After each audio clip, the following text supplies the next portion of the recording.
because of an alleged push to remove a certain Net25 reporter from covering the palace and the president. O sino nag-push na siya mawala? PCO, ma'am. The PCO wrote a letter to Net25. O because of the breach protocol. Yun yung nasa video.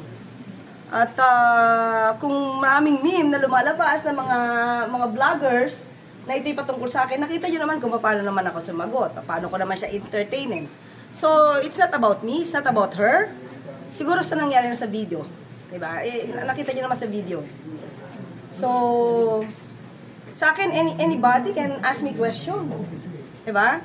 So, kung ano lang ba yung sinasabi ng PCO, siyempre, susundin natin yan.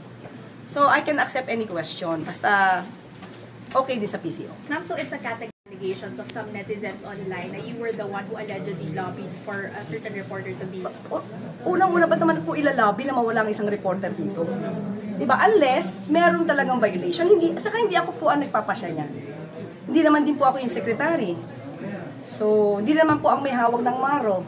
Tayo'y press officer lang. So, kung ikinakapit nila sa akin ito, sorry, you're wrong, fake news.